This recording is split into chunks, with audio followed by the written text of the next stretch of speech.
H D. Revanna ಮನೆಗೆ BJP ರಾಜ್ಯಾಧ್ಯಕ್ಷರ ಭೇಟಿಯಾಗಿದೆ.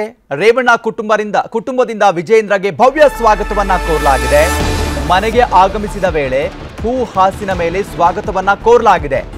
H D. Revanna ಮನೆಗೆ BJP ರಾಜ್ಯಾಧ್ಯಕ್ಷ ವಿಜಯೇಂದ್ರ ಭೇಟಿ ಕೊಟ್ಟಿದ್ದಾರೆ. ಮನೆಗೆ ಭವ್ಯ ಸ್ವಾಗತವನ್ನ ಕೋರಲಾಗಿದೆ.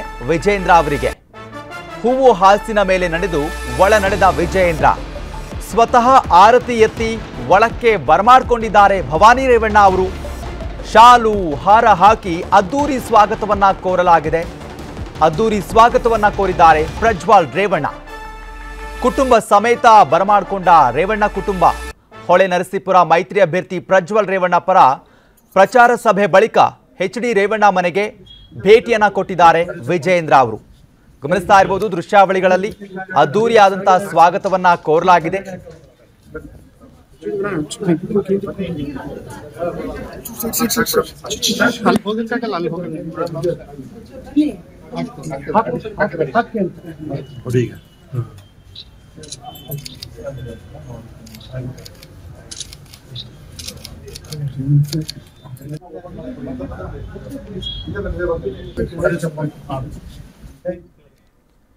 ಒಕ್ಕಲಿಗರಿಗೆ ಚೂರಿ ಹಾಕಿದವ ಜೊತೆಗೆ ಸ್ವಾಮೀಜಿ ಭೇಟಿ ವಿಚಾರಕ್ಕೆ ಸಂಬಂಧಪಟ್ಟಂತೆ ಡಿಸಿಎಂ ಡಿಕೆ ಶಿವಕುಮಾರ್ ಹೇಳಿಕೆಗೆ ವಿಜೇಂದ್ರ ತಿರುಗೇಟನ್ನ ಕೊಟ್ಟಿದ್ದಾರೆ.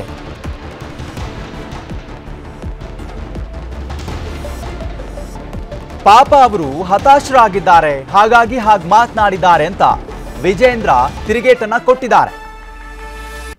ಎಚ್ಡಿಕೆಗೆ ಆರೋಗ್ಯ ಸರಿಯಿಲ್ಲ, ರಾಜಕೀಯ ಮುಗಿದೇ ಹೋಯ್ತು, ಇನ್ನೇನಿದ್ರು ಕೂಡ ನಾನೇ ಎನ್ನುವ ಭ್ರಮೆಯಲ್ಲಿ ಡಿಕೆ ಶಿವಕುಮಾರ್ ಅವರಿದ್ರು.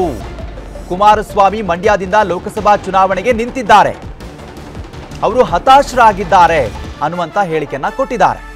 ಗೆದ್ದ ಬಳಿಕ ಕೇಂದ್ರ ಸಚಿವರಾದ್ರೆ ಅಸ್ತಿತ್ವ ಇರಲ್ಲ ಅನ್ನುವ ಭಯ, ಹಾಗಾಗಿ ಅವರು ಈ ರೀತಿಯಾಗಿ ಹೇಳಿಕೆಯನ್ನ ಕೊಡ್ತಿದ್ದಾರೆ.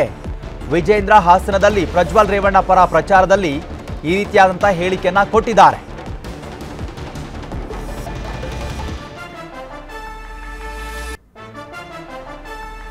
ಬಿಜೆಪಿ ಮತ್ತು ಜೆಡಿಎಸ್ ಪಕ್ಷ ಒಟ್ಟಾಗಿ ಒಂದಾಗಿ ಸಭೆಯನ್ನು ಆಯೋಜನೆ ಮಾಡಿದ್ದಾರೆ.